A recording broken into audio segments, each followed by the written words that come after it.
Hello, welcome to session 5. Now in this session we're going to talk about literary devices in hymns. That's mostly what we're going to focus on. But before we do that, I want to introduce the topic by telling you another hymn story. George Matheson was a young man going to college, an athlete, engaged to be married. He had the world going for him until he discovered that he was losing his sight. He knew that by the time he graduated, he would be completely blind. His fiancée decided that she couldn't handle that in him. She didn't want to care for an invalid for the rest of her life, and so she left him. And so he was abandoned by his fiancée and lived as a single for the rest of his life. He lived with his sister who took care of him. Never did find that love again. It was about 20 years later that George Matheson reports that he was going through an especially dark time. It would make sense, based on the lyrics that he's included in this hymn, that he was thinking about the eternal love of God and falling back on that because human love had let him down so much. There are days when, months perhaps, when we lapse into self-pity. He was able to capture where many of us are and then take us out of that pit as he shared with us. So he wrote this hymn called "O Love That Will Not Let Me Go." There's one love that will not let us go. We're mostly going to focus on the words, but I at least want to sing through the first stanza and talk about the music just a little.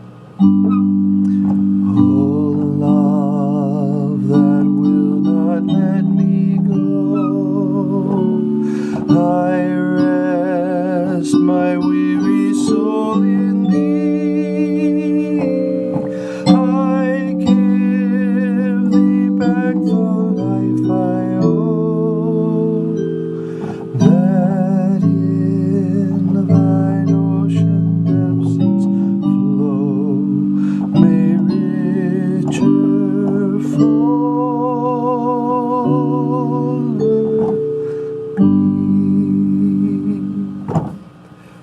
Musically, I think there are several things that are just wonderful about Albert Peace's tune and harmonization. In the first place, it's so gentle, hardly any leaps, a lot of stepwise motion. The harmonies are wonderful. It's a secondary dominant, 5 of 5, which goes to 1, 6, 4, and 5. And then this very tasty 5-4-2. Oh, and a 5-6-3 inversion. 6-5, as it turns out. 5 of 6. Little minor chord, that's nice. And then a 5 of 5 again. Which turns into a 7 of 3. And then a cadence takes its time here. That's where the resolution of the lyrics are. Very nice, and it really speaks the same thing as the lyrics. Well, let's look at those lyrics. First, his story. O love that will not let me go, I rest my weary soul in thee. I give thee back the life I owe, and in thine ocean depths its flow may richer, fuller be. Later in this, we see reference perhaps to blindness. O light that followest all my way, I yield my flickering torch to thee. My heart restores its borrowed ray, and in thy sunshine's blaze its day may brighter, fairer be. O joy that seekest me through pain, I cannot close my heart to thee. Even the joy, I trace the rainbow through the rain, and feel the promise is not vain that morn shall tearless be. O cross that liftest up my head, I dare not ask to fly from thee. I lay in dust life's glory dead, and from the ground there blossoms red life that shall endless be. So that's a powerful, powerful story. Great imagery. And especially if we know the story of George Matheson's life, it's doubly powerful.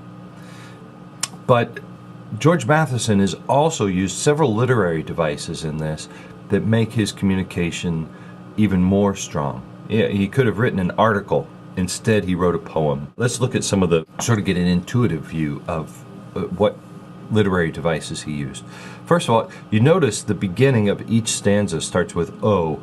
O love, O light, O joy, O cross. That's a literary device. We'll find out what it's called later. That will not let me go. Do you notice how many like L's and M's are in the midst of that? It uses a lot of liquid consonants, and it sort of creates its own mood by, oh love that will not let me go. That we're not being harsh here, we're being very gentle. I rest my weary. Rest, weary. Those are similar kinds of words. Notice the rhyme scheme goes, oh love that will not let me go, rest my weary soul in thee, give thee back the life I owe, in thy depths and oceans flow, may richer fairer be. There are actually 5 lines. And so the rhyme goes A, B, A, B. And in fact, the B's are the same. Notice that they're even the same word. Thee, all 4 stanzas, and B, each of the 4. It's very interesting. These are reflections that are very tightly bound. There are a few other little literary devices I'd like to point out, such as that in thine ocean depths its flow. And then likewise, that in thy sunshine's blaze, and I yield my flickering torch. See, he's speaking in like these word pictures. He's not writing an objective statement, but he's using word pictures to capture what he's talking about. Wow, this is really good poetry, isn't it? Now, would it have been as strong a statement if he'd written an article for a Christian magazine? I think there's some extra power in having used poetic literary devices in order to communicate what he wanted to say. And that's what we'd like to talk about. Again, as we talk about what makes a hymn or a song really strong, make it so that we want to sing it, and so that we remember the exact wording, and so that we are really touched by the profundity and depth of the thoughts. If we add literary devices, it really can help. And we don't often talk about those things as separate entities, but now's the time to talk about it, because this is psalms, hymns, and spiritual songs, and those things are used in songs.